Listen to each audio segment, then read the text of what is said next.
How's it going, everyone? Welcome to another episode of Thorn's Jungle. Hope everyone's had a great week so far. It's bloody freezing here in Perth on the western side of Australia. And I say freezing, in some parts it dipped below freezing, dipped below that 0 degrees Celsius mark. A lot of people don't associate Australia with it being cold, but in the winter it gets pretty nippy.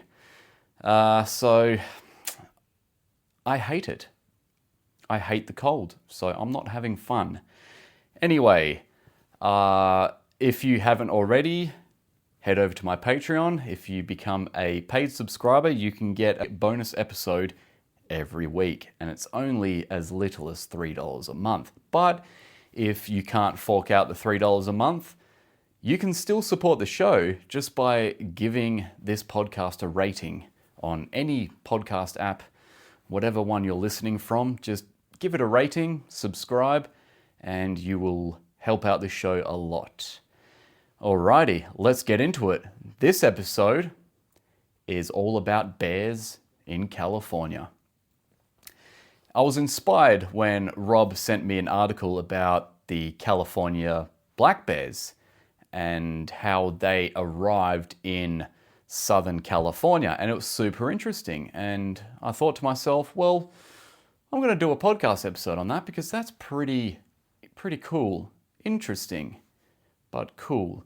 And I've actually had a first-hand experience with California black bears.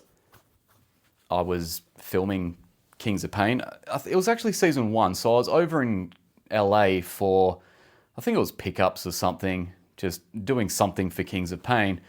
And Rob messaged me. I was staying in a hotel in Sherman Oaks, and he messaged me. He was like, do you want to go herping today, or maybe it was tomorrow, out in the Mojave Desert? And it's a fair drive. And I was like, well, I remember him telling me a story about how he stumbled across a black bear one night, and it sort of like bolted or something, and they kind of started it while they were out there one night.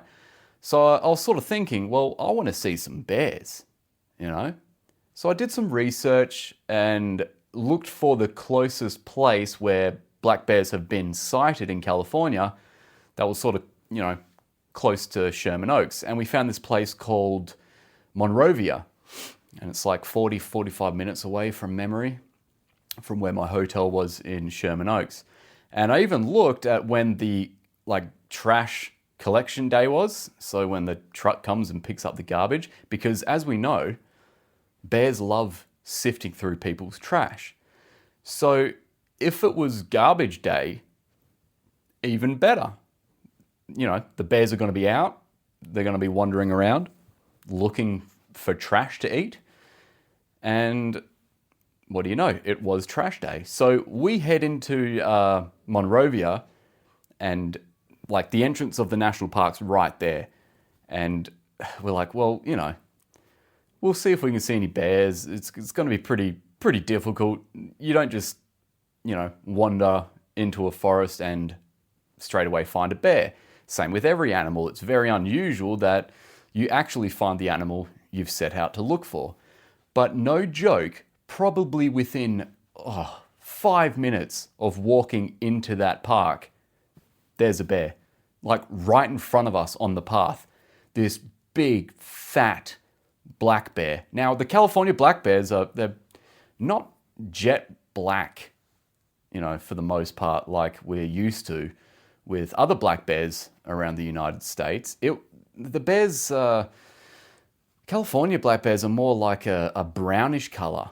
The ones we saw definitely weren't black, that's for sure. But anyway, we're following this bear and definitely getting too close to this bear that it was probably comfortable with us doing. And yeah, it gave us a few little mock charges, little, hey, piss off, lunges. And then we went for another walk and saw a sow with cubs, so a mother with cubs, which, as far as it goes with black bears, is the most dangerous time you can sort of stumble across a black bear, because they won't attack you because they want to eat you. They won't attack you because they, think you're in their territory or whatever. When you stumble across a sow with cubs, she will attack you and try to kill you just to protect those cubs. So it was very kind of sketchy. And we saw them clearing a fence, just climbing over it, and it cleared that fence pretty damn quick. And then we saw some more walking around the streets at night, probably on garbage patrol. But it was really cool. It's like setting out to find bears and actually finding bears is bloody awesome. And Rob's gone back there a few times to see if he can see any more bears and hasn't actually seen any more. So that was just really, really lucky that I got to see that. But let's go back quite a few years. Back to when there was another bear species living in California, but a hell of a lot bigger. So if we go back 12,000 years to the late Pleistocene, there were short-faced bears living in North America. These were the largest bears that have ever existed and the largest land carnivores. Well, at that time, this is disregarding dinosaurs, but land carnivores that have ever existed. Short-faced bears were massive, right? So standing on their hind legs, they could be near enough 12 feet tall. They would have struck fear into any humans that were living alongside them, that's for sure. Then we fast forward to when the Spaniards arrived in North America. And this is when the Californian grizzly bear was still alive. So California had its own type of brown bear. And if we talk about grizzly bears, a grizzly bear is a type of brown bear. It is a brown bear. So Ursus arctos is brown bear. And then the grizzly bear is Ursus arctos horribilis. The California grizzly bear was Ursus arctos, californicus. So it wasn't the same subspecies that we call a grizzly bear, but they were similar in size, similar in color, and colloquially called the California grizzly bear. Now, when white people started, settling the United States, actually Spanish, were they white?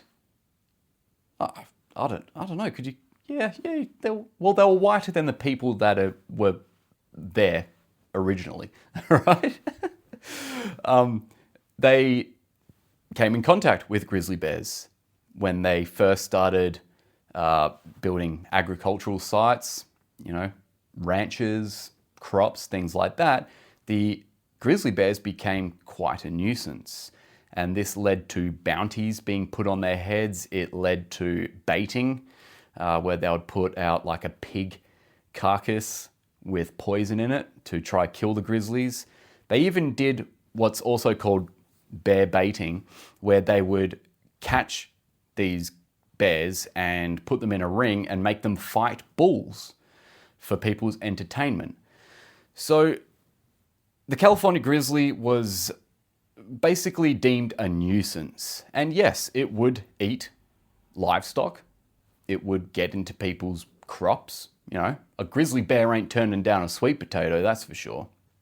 So from the time the Spanish came to the United States, came to California, they were wiping out the grizzly bears in California. Now, apparently the Native Americans used to have a mixed relationship with the grizzlies. They would set fires to try flush grizzlies out of certain areas. They would hunt grizzly bears, but they would also see grizzly bears as kind of a spiritual totem as well. But it wasn't really until, Spanish settlers and things like that got to California and brought firearms with them. That's when the California grizzly bear was in serious danger. And from that time on, they were hunted by the masses. The California grizzly was actually quite widely distributed throughout California. They were found in Orange County, they were found along the LA River. So there were quite an abundance of them before they started getting hunted with firearms. By 1920, the California grizzly bear was basically extinct. It had been hunted to the point where only a few individuals still survived. And by 1922, it is believed that the last California grizzly bear was shot. And that was the end of that subspecies. Pretty damn sad. But there was still another species of bear living in California at the time, the California black bear. So black bears are significantly smaller than brown bears. There are more of them, so they are responsible for more attacks on humans than brown bears, just because there's so many of them. And I believe there's something like 1 million black bears in the United States right now. Could be more, could be less, but there are a lot of them. And Yosemite National Park had a nice population of black bear. Since the California grizzly bear was wiped out in California, there were no bears in Southern California. So park officials decided to take 27 black bear from Yosemite National Park and introduce them to Southern California. So those bears were released into the San Gabriel and the San Bernardino Mountains in 1933. And from then on, they bred, they spread out, and now there are black bears in Southern California. So around the LA region and, further out, the bears that you see, the American black bears, which is Ursus americanus, and now the subspecies Californicus, I think it's Californicus, Ursus americanus, Californicus, Californicationus, whatever. But those bears that you see around LA and, further out are introduced to that area. They are not native to Southern California. They are native to California, but not Southern California. And I don't think a lot of people actually realize that. And I don't think a lot of people actually realize that the California grizzly bear actually survived quite a while into what we call modern day. They weren't wiped out in the 18th century. It was the 20th century, and there would probably still be humans alive today that were around when California grizzly bears were still alive in California. How trippy is that to think about? Whether or not they were old enough to remember ever seeing one, it's probably unlikely that any surviving human being ever laid eyes on a California grizzly bear, but they still would have been alive at that time. It's pretty spun out to think. And there were sightings up until about 1924, but they weren't confirmed. It's like the Bali tiger. It still spins me out that my grandparents, who are still alive now, would have been alive when there were tigers on the island of Bali in Indonesia. It's pretty cool to think about, but sad that in only that small amount of time, these animals were wiped out. Now, there is still a legacy of the California grizzly bear, and that is the flag of California. There is a California grizzly bear on that flag, and it still remains there even to this day. A nice little homage to what was a magnificent animal. Still pretty bloody sad. Now, I didn't mention this, but the word grizzly bear, there are two theories as to where that name came from. One theory is the color of its fur, having a brownish golden hair with a sort of silvery grey tip, grizzled color hair. Another theory, which is probably the most likely, the other term grizzly, but spelled Grisly, grizzly, can mean fear-inspiring. And the dude that formerly named it thinks that that's probably the most likely of reasons why it was called a grizzly bear. Now, the California grizzly bear got similar size to the normal grizzly bear, Ursus arctos horribilis. Very similar in size, a big bear. We're talking 1,000 pounds, sometimes over with certain large individuals. Making the California grizzly, along with the normal North American grizzly, one of the biggest bear species that ever lived. There are a few bears that do get bigger than grizzly bears. For example, we have the Kodiak bear, which is another subspecies of brown bear. It's Ursus arctos midonorfi, I think it is. The Kodiak bear, but it lives in an island off Alaska and has succumbed to island gigantism to where they are enormous bears. We're talking near enough a ton some individuals have weighed. 1,600 pounds, around that mark. So a big bloody bear. Still, the polar bear gets even bigger. There have been individual polar bears that have been shot that have weighed over 2,000 pounds. So over the 1 ton mark, which is stupidly big. And these polar bears standing on their hind legs can be near enough 10 feet tall, which is insane. Absolutely insane. They could probably look at you through a 3-story building. Absolutely nuts. But Kodiak bears, similar in size, but on average, polar bears frequently get bigger than Kodiak bears. Grizzly bears can weigh over 1,000 pounds, and obviously this depends on the time of year as well. When fattening up for hibernation, they increase their body size significantly. Some female bears can double their body weight just bulking up for hibernation. California black bears that live further south in California, so the ones that have been introduced there, don't always hibernate. They do sometimes for a short period, depending on the climate and depending on, what the temperature is doing that year. But for the most part, they don't hibernate as long or as much as the California black bears further north, which is pretty interesting. So yeah, food is quite abundant down there, it seems, year round, especially on garbage days.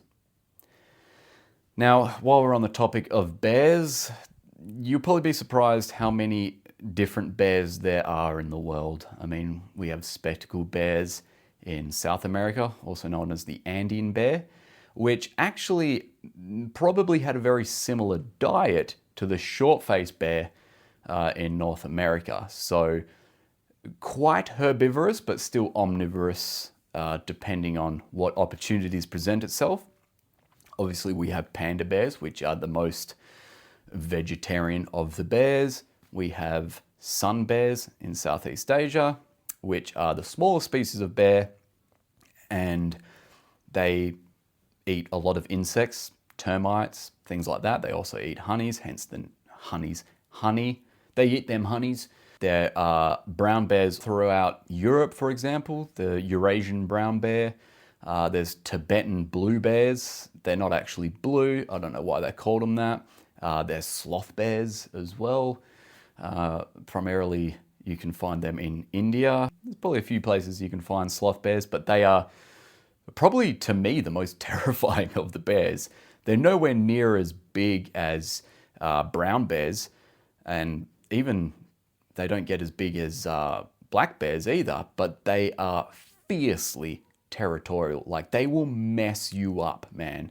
And there are cases in India of sloth bears killing multiple people. Just this one individual sloth bear killing multiple people. And there are a few examples of that. We go over to Japan. There are I believe, 2 species of bear on Japan. I believe they have black bears, but they also have have brown bears, and they're decent-sized brown bears as well. A lot of people don't really associate Japan with bears, but there are bears on Japan. Yeah, the bears are actually very widely distributed throughout the world. I've probably forgotten a few species of bear.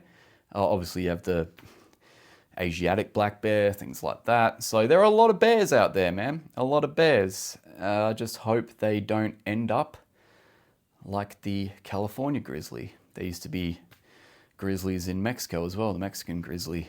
And, you know, there might still be some there. There are reported sightings every now and again, but yeah, I don't hold much hope for that. Anyway, I hope you learned a thing or two about bears today, especially the California brown bear. Black, brown, we're all the same on this planet, regardless of colour. Take care, everyone. I'll see you on another episode of Thorn's Jungle.